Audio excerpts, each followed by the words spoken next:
prest gaude hemen zukaldean, Antxon, eta zein izango da zure lehen platera, gaurko hontan? Ba, izango da, sarrera aski simple bat, erresa egiteko eta gusto ona duena. Gusto honekoa. Izanen da, tomatea eta ahuntz gazna, ogi kriskalduan, pinoiak eta eztiarekin.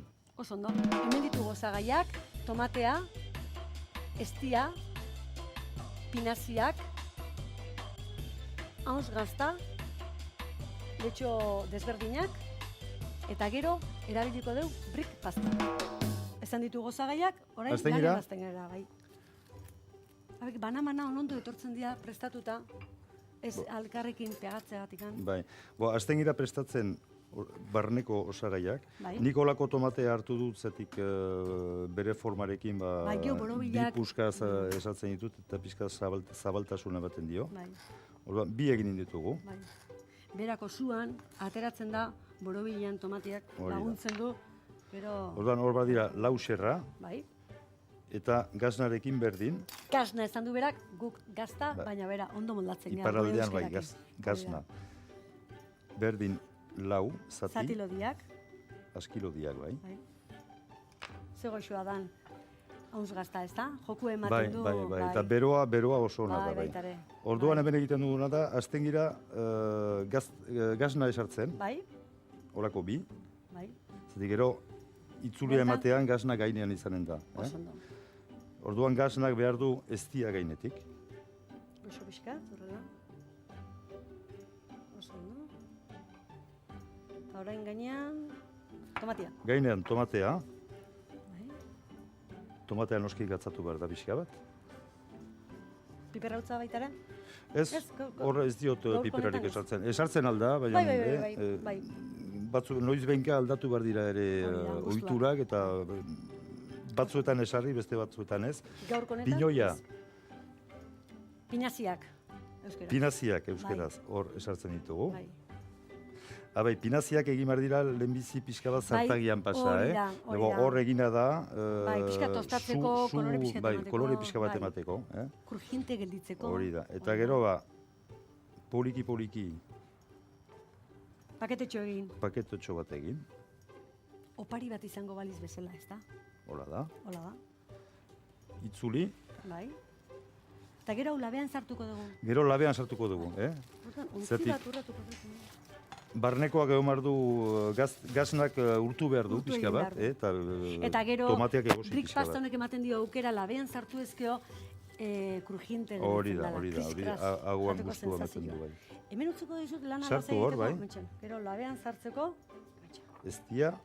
Ikusi dezue, hau bigarrengoa da, nola jarri ikusten duzutea simplea dela, gauz simplea da, eta gauz hauek egiten aldira hainitzetik, aintzinetik, nahi duteran, bezperan, goizean, eta gero aski da labean sartzea eta prest da. Bai.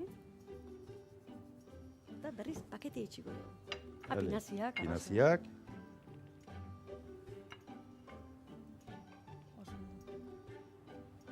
Fruitu legorrak ematen dio baita ere berezitasuna. Bai, eta pinaziak guztua du.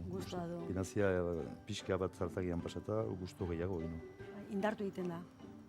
Baina oli gabe, utzian, salteatu bakarrikan pinaziak. Pinaziak badu bere grasa, ez du behar hori. Hori garbi. Eta kolorea hartzeko, kolore marroina ez beltza. Beltzatzen bada, ikatza da, ez da ona. Hori da. Erreintza egula, seinale. Hori gertatzen da, Hori da, gertatzen da. Behin baino gehiagotan. Ez dugu esatea baino gertatzen da. Orduan orain hau prest da labera sartzeko. Labean sartzeko, prest dut labea, 180 ondo? 180 gradu bain. 10 minutu buruan ere ustez egina da. Oso ondo. Labea prest daukagu, 180 gradutan. Eta orain, barrura. 12 minutu. Hori da, ale. Oso ondo.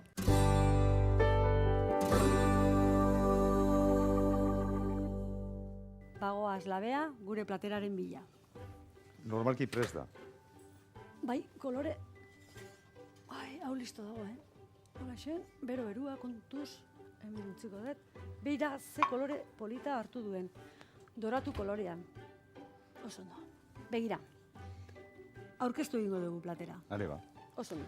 Orduan, ensalada pixkat, zatik hori sarrera bat da, orduan ensalada pixkat jartzen dugu onduan, kolorea eta ere ona da. Oso ondo, bai, kolore pixkat. Alde batetik. ensalada moduko bat nahastuta jarri berrian, aldamenean jarriko dio letxo desberdin hauek. Gero, nahi bari zute hau presentatu plater batean bakotxentzat. Bakoitza. Batzuetan, ia da begiradakin hasten dela plater baten guztua batzuetan. Eta orduan, Ia beti ez, beti. Beti, toke txiki bat ematen zaio. Hau da karamelo balsamiko bat. Hori da. Eta orduan egiten dira olako marra batzuek. Zondo. Eta orain, ospinolioakin. Ospinolioa esartzen dugu orain. Hori da, bai, gazpitimatekin. Eta nola egiten duzu ospinolio hau? Ospinolio hau egiten dugu etxean oliba olioa. Hori da. Eta ospina, vinagre ospina. Erriosako ospina, handik ekartzen dut, azkarra. Eta balsamiko pixkat, hola gozo gusto txiki bat ematen dio. Eta kolore berezi bat ere bai. Eta hiru osagaiak nahastu eta prest. Nahastu eta Nikola pipeta batean sartzen dut, egia da praktikoa dela. Praktikoa da guretzako. Nahasten da ongi eta momentuan... Mutura fina daka, gero ensalada botatzeko, hori da. Aukeratzekotan, ateratzen dugu bat, zetik kolore politagoa du honek. Nik hausen aukeratuko nuke. Oso ondo. Aizu kaldera bat. Ezagutzen dut zure jatetxea, Larresoron dago, herrian, Lapurdin dago, Kanbo, Uztarritze eta Espeleta inguruan, gogoratu, eta ze jatetxe polita daukasun. Egia da leku polita dela, berria da, herriko etxeak egin zuen hor leku berria hori, eta egia da eguraldi politarekin terraza eder bat dugula, terraza... Gainenan, dana horlegia... Mendiak ikusten dira, Artzamendi, Baigura, Iparla, eta egia da jendea gozatzen duela ongi. Bista ez da dena, zetik platera ere ona izan behar da, baina biak elkar ongi. Orduan eman dion azken ikute gure platero hori. Orduan hemen, hau mozten duzutenean, gasna urtzen da, tomate gainean, tomatia pixkat egosi da, baina ez da pixka gogorra da ere, agoan gusto guziak izaiteko, eta pinaziakin. Hori da. Gasna, gazta, hauz, gaztakin, bi erata esan da. Oso ondo, eskerrik asko, eta... Eskerrik asko zukeri. Hemen utziko dugu. Gure xefaren azken ukitua. Tomatea eta hauz gazta zatitu, tomatea, hauz gazta eta pinaziak brik pastarekin bildu, ladean sartu.